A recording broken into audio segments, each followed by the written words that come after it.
नमस्कार दोस्तों, स्वागत है आप सभी का हमारे चैनल पौराणिक लोक पर। एक पुष्प, एक बेलपत्र, एक लोटा जल की धार। भोले बाबा सदा करते हैं अपने भक्तों का उद्धार। भगवान भोलेनाथ आप सभी पर सदैव अपनी कृपा बनाए रखे। मित्रों, आप सभी को पुण्य फलदायी सावन माह की शुभकामनाएं। सावन मास भगवान शिव को समर्पित होता है और इस माह में सबसे विशेष होते हैं सावन सोमवार व्रत। मित्रों, अगर आपकी भी कोई मन्नत पूरी न हो रही हो या फिर तमाम प्रयासों के बावजूद आपको करियर में सफलता न मिल रही हो या व्यक्तिगत जीवन में परेशानी चल रही हो, अर्थात मनुष्य के जीवन की कोई भी बाधा हो, तो परेशान होने के बजाय अब की बार सच्चे मन से सावन सोमवार का व्रत करके शिव जी की इस कथा का श्रवण जरूर करें। क्योंकि मान्यता है कि सावन सोमवार के दिन व्रत रखकर इस कथा का श्रवण किया जाए तो जातकों की मनचाही मुराद पूरी हो जाती है। मित्रों, देवों के देव महादेव बहुत ही भोले माने जाते हैं, इसलिए उनका एक नाम भोलेनाथ भी है। भगवान शंकर को प्रसन्न करने के लिए किसी भी तरह के खास विशेष पूजन की आवश्यकता नहीं होती, क्योंकि कहा जाता है कि वह अत्यंत ही भोले हैं और अपने भक्त की मन से की गई क्षणिक मात्र की भक्ति से ही वह प्रसन्न हो जाते हैं। मित्रों, यदि आप भी सावन सोमवार का व्रत करने जा रहे हैं और भगवान भोलेनाथ की विशेष कृपा पाना चाहते हैं, तो आपको भी सावन सोमवार व्रत की कथा पढ़ना या सुनना बेहद ही जरूरी है, क्योंकि ये मान्यता है कि इस कथा के बिना सावन सोमवार का व्रत पूर्ण नहीं होता है। तो चलिए मित्रों, भगवान भोलेनाथ और माता पार्वती के चरण कमलों का ध्यान करते हुए सुनते हैं सावन सोमवार व्रत की अत्यंत ही सुंदर कथा। व्रत की बहुत ही सुंदर कथा। एक समय की बात है, इस भूमंडल पर एक अत्यंत प्रसिद्ध राजा चंद्रहास द्वारा पालित कांतिका नाम की एक नगरी थी। वहां पर धनेश्वर नाम का एक साहूकार और उसकी स्त्री रूपवती रहा करते थे। साहूकार का व्यापार दूर दूर तक फैला हुआ था। नगर के सभी लोग उस व्यापारी का सम्मान करते थे। साहूकार तथा उसकी पत्नी दोनों ही उस नगरी में सभी से बड़े प्रेम और आदर के साथ व्यवहार करते थे। घर में धन धान्य आदि की कमी नहीं थी, लेकिन उनको एक बड़ा दुख था कि उनकी कोई संतान नहीं थी। इस कष्ट से वह अत्यंत दुखी रहते थे। एक दिन एक बड़ा तपस्वी योगी उस नगरी में आया। वह योगी उस ब्राह्मण के घर को छोड़कर अन्य सब घरों से भिक्षा लाकर भोजन किया करता था, लेकिन रूपवती से वह भिक्षा नहीं लिया करता था। एक समय वह किसी अन्य घर से भिक्षा लेकर गंगा किनारे जाकर भिक्षान्न को प्रेम पूर्वक खा रहा था। तभी धनेश्वर ने योगी को देखा और अपनी भिक्षा के अनादर से दुखी होकर योगी से बोला, महात्मन, आप सब घरों से भिक्षा लेते हैं, परंतु मेरे घर की भिक्षा कभी भी नहीं लेते, इसका कारण क्या है? योगी ने कहा कि निःसंतान के घर की भीख पतितों के अन्न के तुल्य होती है और जो पतितों का अन्न खाता है वह भी पतित हो जाता है। चूंकि तुम निःसंतान हो, अतः पतित हो जाने के भय से मैं तुम्हारे घर की भिक्षा नहीं लेता हूँ। धनेश्वर यह बात सुनकर अपने मन में बहुत दुखी हुआ और हाथ जोड़कर योगी के पैरों पर गिर पड़ा तथा आर्तभाव से कहने लगा, हे महाराज, यदि ऐसा है तो आप मुझको पुत्र प्राप्ति का उपाय बताइए। आप सर्वज्ञ हैं, मुझ पर अवश्य ही यह कृपा कीजिए। धन की मेरे घर में कोई कमी नहीं, परंतु मैं पुत्र न होने के कारण अत्यंत दुखी हूँ। आप मेरे इस दुख का हरण करें, आप सामर्थ्यवान हैं। यह सुनकर योगी कहने लगे, हे ब्राह्मण, तुम चंडी देवी की आराधना करो। घर आकर उसने अपने स्त्री से सब वृत्तांत कहा और स्वयं तप के निमित्त वन में चला गया।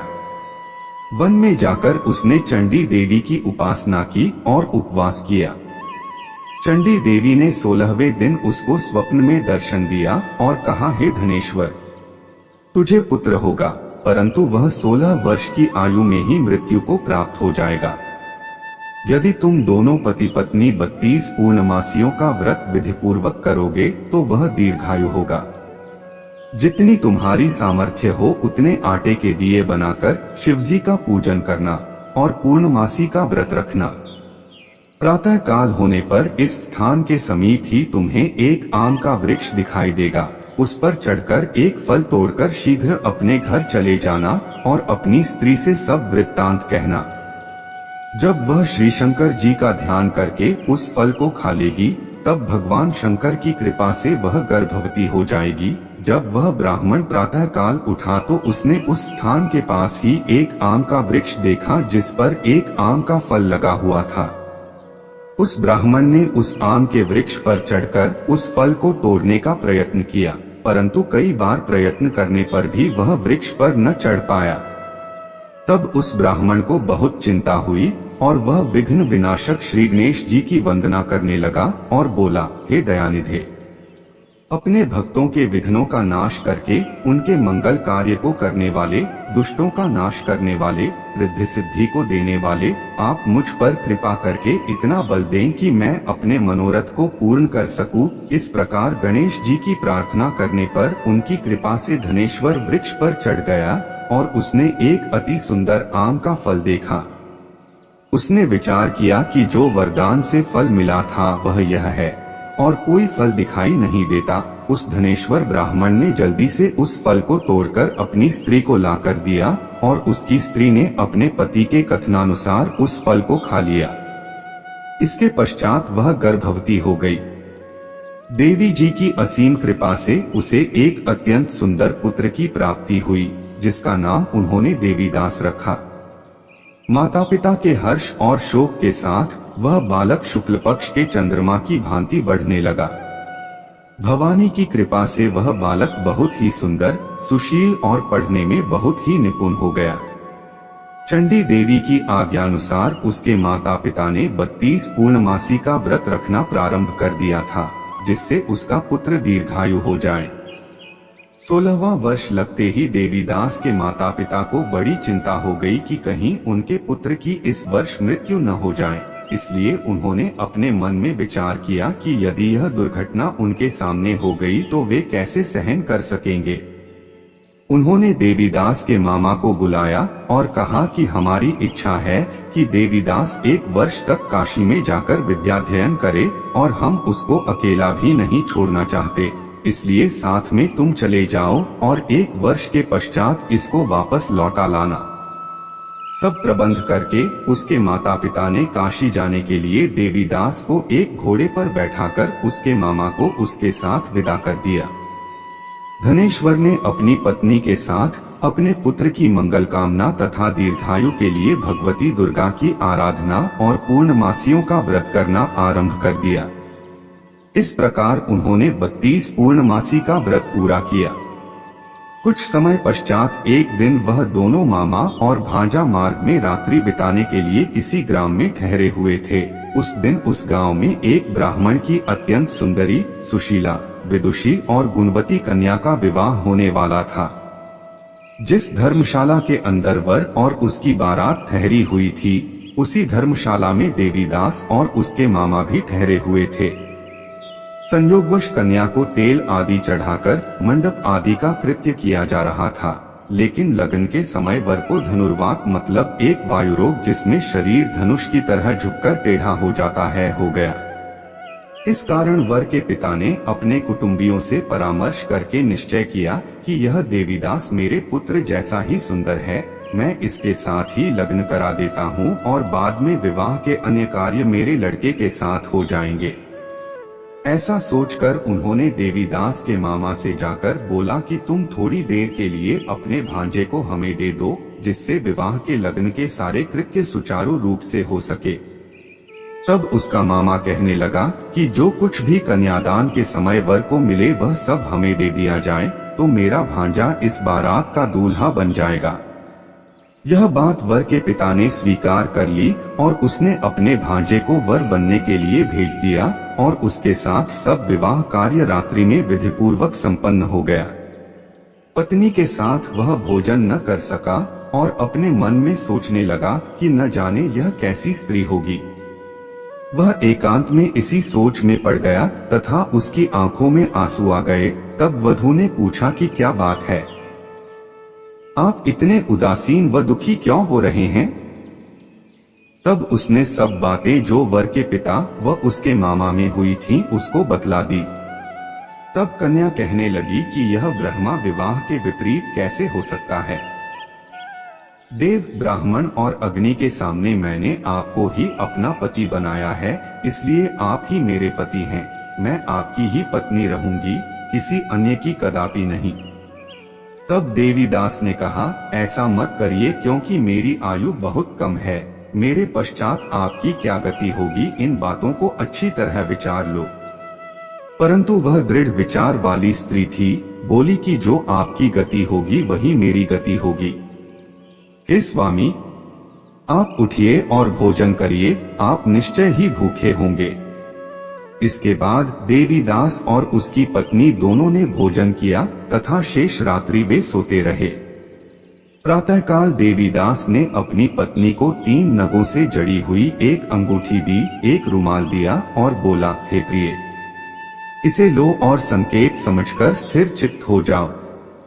मेरा मरण और जीवन जानने के लिए एक पुष्पवाटिका बना लो, उसमें सुगंधी वाली एक नवमल्लिका लगा लो, उसको प्रतिदिन जल से सींचा करो और आनंद के साथ खेलो कूदो तथा उत्सव मनाओ। जिस समय और जिस दिन मेरा प्राणांत होगा ये फूल सूख जाएंगे और जब ये फिर हरे हो जाएं तो जान लेना कि मैं जीवित हूँ।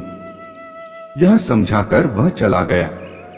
प्रातः काल होते ही वहाँ पर गाजे बाजे बजने लगे और जिस समय विवाह के कार्य समाप्त करने के लिए वर तथा सब बाराती मंडप में आए तो कन्या ने वर को भली प्रकार से देखकर अपने पिता से कहा कि यह मेरा पति नहीं है। मेरा पति वही है जिसके साथ सत्र में मेरा पाणी ग्रहण हुआ था। इसके साथ मेरा विवाह नहीं हुआ है।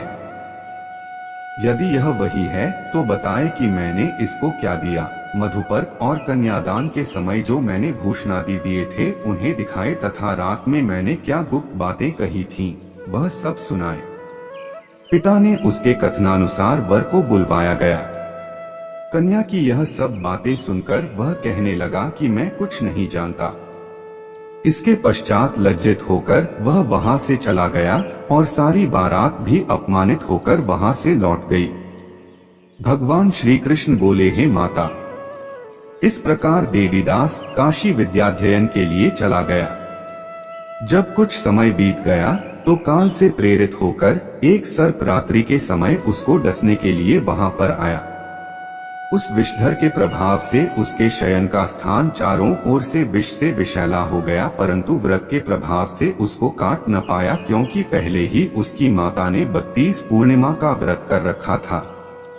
इसके बाद मध्याह्न के समय स्वयं काल वहां पर आया और उसके शरीर से उसके प्राणों को निकालने का प्रयत्न करने लगा, जिससे वह मूर्छित होकर पृथ्वी पर गिर पड़ा। भगवान की कृपा से उसी समय पार्वती जी के साथ भगवान शंकर वहां पर आ गए। उसको मूर्छित दशा में देखकर पार्वती जी ने भगवान शंकर से प्रार्थना की कि हे प्रभु, इस बालक की माता ने पहले 32 पूर्णिमा का व्रत किया था, जिसके प्रभाव से हे भगवान आप इसको प्राण दान दें। भवानी के कहने पर भक्त वत्सल भगवान शिव ने उसको प्राण दान दे दिया। इस व्रत के प्रभाव से काल को भी पीछे हटना पड़ा और देवीदास स्वस्थ होकर बैठ गया। उधर उसकी स्त्री उसके काल की प्रतीक्षा किया करती थी।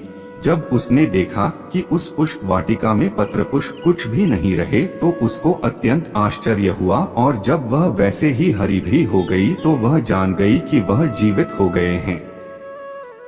यह देखकर वह बहुत प्रसन्न मन से अपने पिता के कहने लगी कि पिताजी, मेरे पति जीवित हैं, आप उनको ढूंढना शुरू करें। जब 16वां वर्ष व्यतीत हो गया तो देवीदास भी अपने मामा के साथ काशी से चल दिया। इधर उसके ससुर उसे ढूंढने के लिए अपने घर से जाने वाले ही थे कि वह दोनों मामा भांजा वहां पर आ गए।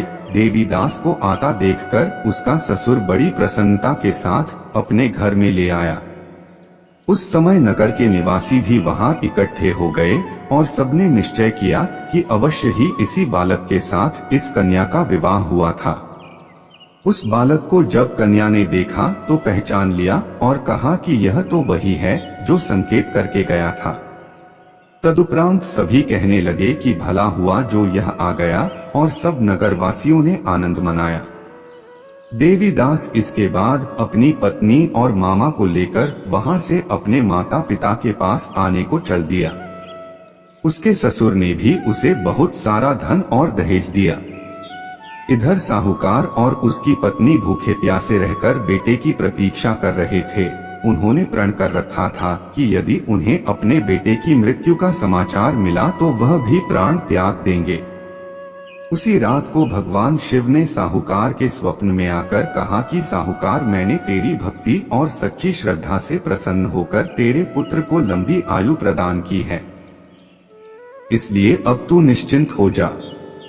सुबह जब साहूकार का पुत्र अपने घर की तरफ चल रहा था तो उसके माता पिता को लोगों ने खबर कर दी और कहा कि तुम्हारा पुत्र देवीदास अपनी पत्नी और मामा के साथ आ रहा है। ऐसा समाचार सुनकर पहले तो उन्हें विश्वास नहीं हुआ, लेकिन जब देवीदास आया और उसने अपने माता पिता के पैर छुए तो देवीदास के माता पिता ने उनका स्वागत किया, आरती उतारी और दोनों को अपने सीने से लगा लिया। दोनों के आने की खुशी में धनेश्वर ने बहुत सारा धन, दान, दक्षिणा आदि ब्राह्मणों को दी। इसी प्रकार जो कोई भक्त भगवान भोलेनाथ को सच्चे मन से पूजा अर्चना करता है और सोमवार व्रत करता है तो भगवान भोलेनाथ की कृपा से उसके सभी दुख दूर होते हैं और सभी मनोकामनाएं पूर्ण होती हैं और उसका सदा ही कल्याण होता है। तो बोलिए मित्रों, हर हर महादेव, जय शिव शंभू, जय भोलेनाथ।